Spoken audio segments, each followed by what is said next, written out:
हाँ जी दोस्तों, उम्मीद है तैयारी अच्छी चल रही होगी और अगर नहीं अच्छी चल रही है कोई बात नहीं, मैं आ गया हूँ ना। अभी इसी वीडियो में अपलिफ्ट करते हैं आपको। मेरे पास मोर देन 450 रिस्पॉन्सेज आए, 450 क्वेश्चंस। भाई साहब, इतने क्वेश्चंस तो मैंने भी इमेजिन नहीं किए थे। तो मैंने सोचा मैं वर्कशॉप लेता हूँ। वर्कशॉप लेते लेते मुझे ये समझ में आया कि इतनी वर्कशॉप तो अपन कर नहीं सकते और कर भी लेंगे तो एग्जाम आ जाएगा। तो आपके सारे सवाल हम इस वीडियो में और आने वाले वीडियोस में आंसर करते जाएंगे, ठीक है? तो चलो इस वीडियो को फटाफट स्टार्ट करते हैं। आपके सारे क्वेश्चन को एक एक करके लेते हैं।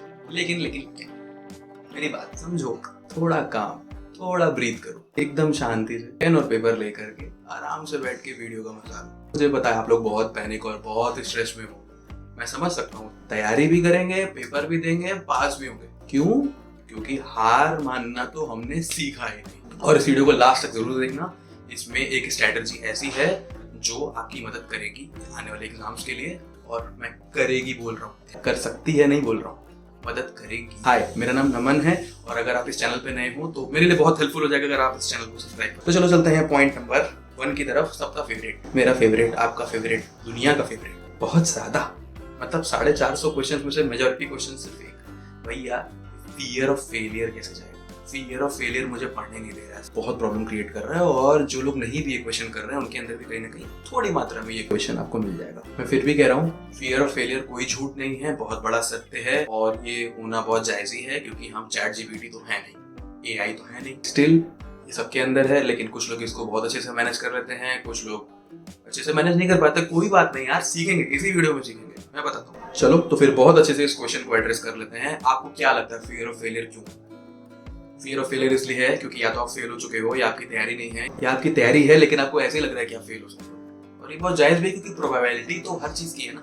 मैं ये कह रहा हूँ कि अगर आप ये मानोगे नहीं कि आप पास हो सकते हो, आप फियर ऑफ फेलियर को अपने ऊपर हावी होने दोगे, जो कि एक बहुत बड़ा फियर है, तो आपकी क्वालिटी जो है पढ़ाई की वो बहुत ज्यादा रिसीड कर जाएगी और आप बहुत अच्छे से पढ़ाई नहीं कर पाओगे। जब बहुत अच्छे से पढ़ाई नहीं कर पाओगे तो बहुत अच्छे से आपकी तैयारी होगी नहीं, और जब तैयारी नहीं होगी तो आप बहुत अच्छा एग्जाम कैसे दे सकते हो? इन कोर्सेज में ऐसे इमोशंस को, ऐसे फियर्स को ऐसे साइड हटा के पढ़ना होता है और जितना जल्दी ये सीख जाओगे उतना अच्छा होगा। तो जब भी आपके मन में आए ना, क्या अगर मैं फेल हो गया तो, अगर मैं फेल हो गया तो, अगर मैं फेल हो गया तो, हर 5 मिनट में ये क्वेश्चन आता है। जब ये क्वेश्चन आए, अपने अंदर से एक दूसरा क्वेश्चन उत्पन्न करो, बोलो, इस बात को बोलो, व्हाट इफ आई पास? क्या हो अगर मैं पास हो जाऊं तो? व्हाट इफ आई पास?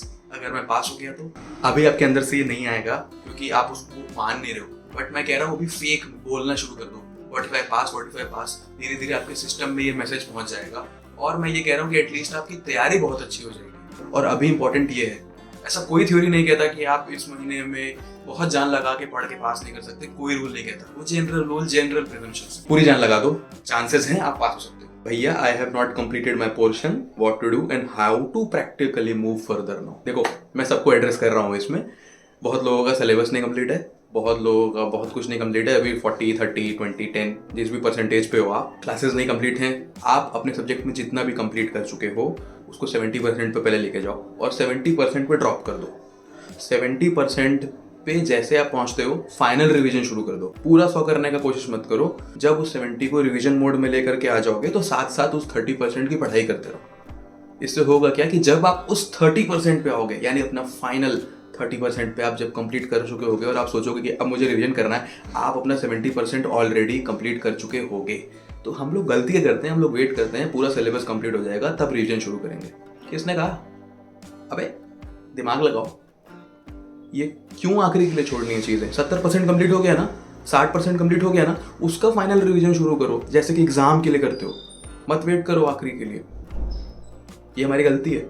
तो 70% पे आ गए हो, उसका फाइनल रिवीजन करो, बाकी चीज़ों को धीरे धीरे पढ़ते रहो। एग्जाम तक कोई प्रॉब्लम नहीं, कुछ नहीं, वो भी कंप्लीट होगा, वो भी कंप्लीट होगा। एकदम प्रैक्टिकल टिप बता रहा हूँ मैं यहाँ पे। Let's go to the question. Okay, so मैं इस क्वेश्चन को एक बार फाइनली ही एड्रेस कर देता हूँ। कुछ लोग कह रहे हैं मैंने 3 मॉड्यूल का सपना देखा था और अब मैं 2 मॉड्यूल पे आ गया हूँ। कुछ लोग कह रहे हैं मैंने 2 मॉड्यूल का एग्जाम देने का सोचा था और अब मैं 1 मॉड्यूल पे आने की सोच रहा हूँ। आपको लग रहा है, आपका कॉन्फिडेंस अंदर से आ रहा है कि मेरा एक ग्रुप तो तैयार है, दूसरा नहीं तैयार है, तो आप दूसरा कर सकते हो। जब आपको एक में ही कॉन्फिडेंस नहीं आ रहा तो आप दोनों प्रिपेयर करने का सोच सकते हो। और मेरे अकॉर्डिंग, ये सिर्फ मेरा ओपिनियन है और हो सकता है इसमें बहुत सारे लोगों का ओपिनियन डिफर करे मुझसे, आपके हाथ में कोई भी एक ग्रुप लगना जरूरी है, इंस्टेड कि आप 2 देने जाओ और दोनों में ना हो। होता क्या है ना, मैं मेजॉरिटी की बात कर रहा हूँ, एक्सेप्शंस आर एवरीवेयर। हम लोग दिल पे बांध लेते हैं कि अरे यार मैंने तो स्टार्टिंग में 3 ग्रुप चूज़ किए थे, मैंने 2 ग्रुप चूज़ किए थे, अब मैं कैसे आंसर करूं, मेरा जो डिसीजन तब लिया गया था क्या वो गलत है। हम लोग इस बात को एड्रेस ही नहीं कर रहे। ये सब छोड़ो अभी। सुनो, मैंने लास्ट टाइम ये वीडियो में बोला था तो कुछ लोग बोल रहे थे कि भैया यार मैं तो डिमोटिवेट हो गया ये वाले पॉइंट को सुनकर, बाकी तो वीडियो आपका बहुत मोटिवेटिंग था। भाई सुनो, मैं ना अभी इस वीडियो में सबके लिए बात कर रहा हूँ। अगर तुम्हारे अंदर से आवाज़ आ रही है ना कि 2 ही ग्रुप देने हैं चाहे जो हो जाए, तो 2 ही ग्रुप दो चाहे जो हो जाए। निकलेगा साला, कैसे नहीं निकलेगा यार। अंदर से आवाज़ आ रही है मतलब तुम तैयारी कर लोगे, दैट्स इट।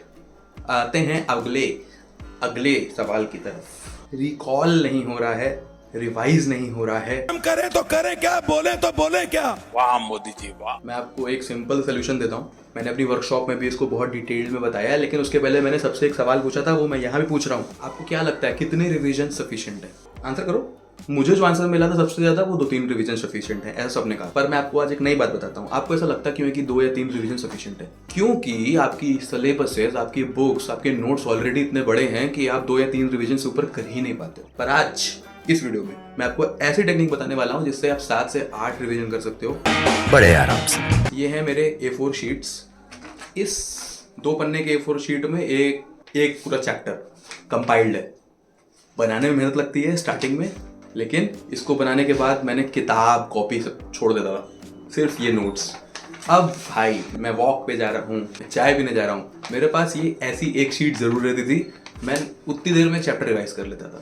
इस हिसाब से 7 से 8 या 9 रिवीजन भी हो सकते हैं, और इस इतने ही टाइम में हो सकते हैं। सिंपल बात इतनी सी है कि इसको बनाने में टाइम लगेगा, बट ये इतना सिंपल फॉर्म का कंपाइलर है ना। मैं आपको 2 एग्जांपल देता हूँ, अपने ही एग्जांपल, कि मैं आपको बता पाऊंगा कि कैसे इससे रिकॉलिंग और रिवीजन बहुत आसान हो जाते हैं और कैसे इसने मुझे एग्जाम में मदद करी। हुआ ये कि मैंने इसको 7-8 बार पढ़ लिया। अब कॉर्पोरेट फंडिंग के पेपर में भी और मेरे एडवांस टैक्स के पेपर में भी जब सवाल आया और मुझे नहीं आ रहा था, तो मैंने पूरा वो एक चैप्टर उस जहाँ से क्वेश्चन आया उसको अपने दिमाग में पूरा स्टार्ट टू एंड स्कैन कर लिया। अब अगर 400 पन्ने के आपके नोट्स हैं, आप उसे कैसे स्कैन करोगे? सोच के देखो। नहीं कर सकते, प्रैक्टिकली पॉसिबल नहीं है। स्टिल 40 पन्ने के आपके नोट्स हैं, आप हर चैप्टर को अगर 8 बार पढ़ लोगे, वो लिटरली आप स्कैन कर सकते हो, जैसे कि स्कैनर टॉप टू एंड चलता है ना, एकदम वैसे। और ऐसा ही हुआ, मेरा टैक्स का क्वेश्चन आया था, सप्लाई और सर्विसेज से कहीं से क्वेश्चन आया था, एकदम लास्ट पॉइंट था। एग्जामिनर भी यही करता है, एकदम लास्ट वाली चीज़ उठा के कई बार दे देगा, बच्चे वहाँ तक पहुँचते नहीं क्योंकि वो तो नोट से पढ़ रहे हैं अपने, या बुक से पढ़ रहे हैं बड़ी बड़ी। मैंने पूरा पेज स्कैन कर लिया अपने दिमाग में और वो एकदम लास्ट में था। जब मैंने मुझे याद आया ना, तो अंदर से खुशी हो रही थी यार, वाह मतलब कितने बेनिफिशियल है यार ये नोट्स। मैं एक सेपरेट वीडियो बनाऊंगा इस पे जल्द ही, कि ये नोट्स कैसे बनाते हैं और इस नोट से रिवाइज कैसे करते हैं। स्टिल आप इसको बनाना शुरू कर सकते हो। मैंने अपने व्हाट्सएप चैनल का लिंक नीचे डिस्क्रिप्शन बॉक्स में दे दिया है, वहां जाके देखो।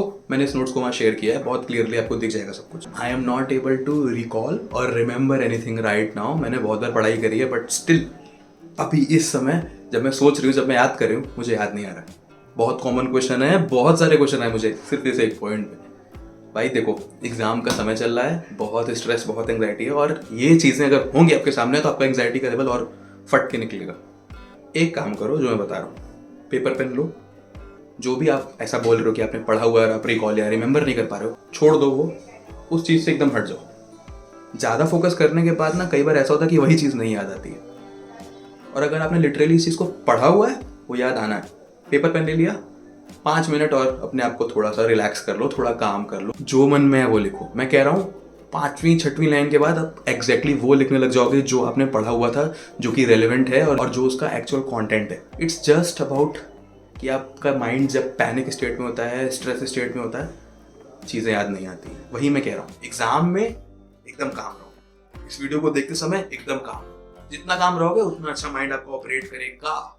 आप समझ रहे हो? इसीलिए है मेडिटेशन। जितना शांत दिमाग, उतना अच्छे से आप काम कर सकते हो। और जब आप लिख लोगे और आप देखोगे कि आपको रिकॉल हो रहा है, आप लिख पा रहे हो, जो कॉन्फिडेंस मिलेगा ना बॉस, जो कॉन्फिडेंस मिलेगा, इस समय आपको उसी कॉन्फिडेंस की जरूरत है। चलते हैं अपने नेक्स्ट क्वेश्चन की तरफ। डिस्ट्रैक्शन का क्वेश्चन बहुत लोगों ने पूछा था, बट वो मैं नेक्स्ट वीडियो के लिए रखता हूँ। इस वीडियो में अपन लास्ट 2 क्वेश्चन और ले लेते हैं, जिसमें से एक तो बहुत ही इंपॉर्टेंट है, मतलब लिटरली वो बहुत इंपॉर्टेंट, जिसके लिए मैंने स्टार्टिंग में बात करी थी। ये क्वेश्चन उनके लिए है जिनको 4 से 5 अटेम्प्ट लग गए हैं और उनको समझ नहीं आ रहा कि मैं गलती क्या कर रहा हूँ, मुझे सेम किताबें बार बार उठा के पढ़नी पड़ रही हैं जिसमें बिल्कुल मज़ा नहीं आ रहा। और उनके लिए भी बहुत इंपॉर्टेंट है जिनके अटेम्प्ट नहीं लगे हैं, वो बच जाएंगे इतने अटेम्प्ट लगाने से।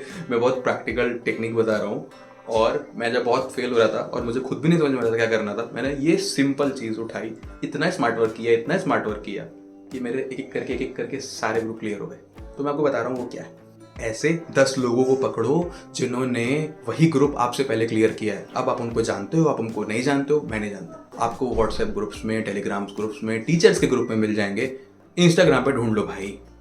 ऐसे 10 लोग जिन्होंने आप जो एग्जाम देने जा रहे हो उसको पास कर लिया है।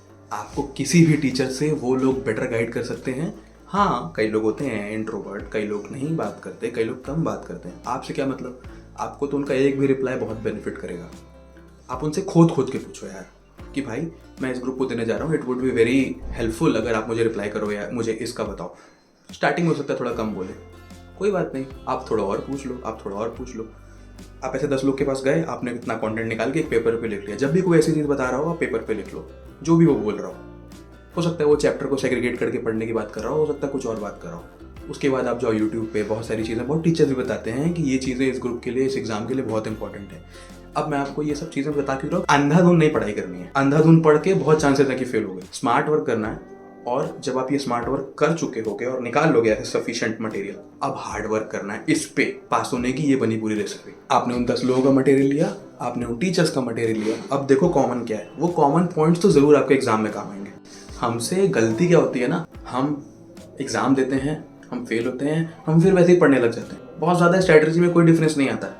जब हम फेल होते हैं ना, तो हमको अपनी स्ट्रैटेजी को ड्रास्टिकली बदलना चाहिए। अगर आपके बहुत डिफरेंस के नंबर आ गए हैं या बहुत डिफरेंस या फेल हुए, तो आपको बहुत ड्रास्टिक बदलना ही है। अगर आपके थोड़े से नंबर कम आए हैं, 4 नंबर 5 नंबर, तब भी आपको ड्रास्टिक चेंज लाना है ताकि आप एकदम श्योर शॉट पास हो जाए उसमें। आप समझ रहे हो? बहुत इंपॉर्टेंट पॉइंट था और बहुत प्रैक्टिकल पॉइंट था जो मेरी लाइफ में बहुत काम आया, क्योंकि इसको कहते हैं स्मार्ट वर्क। अभी तक वीडियो देख रहे हो तो सब्सक्राइब जरूर कर देना। और आते हैं अपने लास्ट पॉइंट की तरफ, लेकिन उसके पहले scanner, presentation, phone distraction, negative self talk, और भी बहुत सारे क्वेश्चंस आए थे मेरे पास। इसके बारे में हम जस्ट नेक्स्ट वीडियो में बात करेंगे, क्योंकि ये वीडियो फिर बहुत लंबा हो जाएगा यार। लेकिन एक आखिरी पॉइंट, अब मैं जो आपको एक पॉइंट बताने वाला हूँ उससे आप श्योर शॉट पास हो सकते हो। वो पॉइंट है कि हमारे दिमाग में क्या इमेज बनती है जब भी हम सोचते हैं कि हमको पास होना है। तो क्या इमेज बनती है?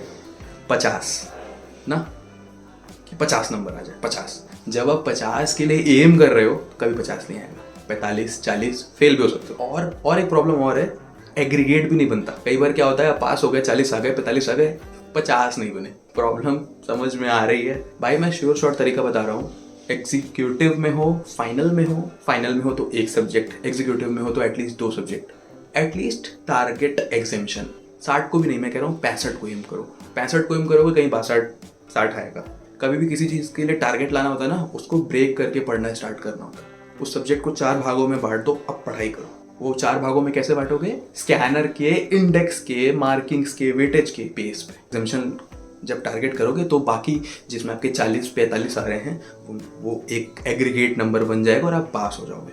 आई होप इन क्वेश्चन से आपको थोड़ी क्लैरिटी मिल गई होगी, और जो बाकी है वो मैं नेक्स्ट वीडियो में मिलूंगा। टिल देन, नेक्स्ट वीडियो बनाने के पहले आप कमेंट करो, और जो आपके मन में क्वेश्चंस आ रहे हो आप कमेंट बॉक्स में डालो, मैं उनको भी नेक्स्ट वीडियो में मिलूंगा। अगर आप सब्सक्राइब कर दोगे तो ये मेरे लिए बहुत ज़्यादा हेल्पफुल होगा। चलो मिलते हैं नेक्स्ट वीडियो में।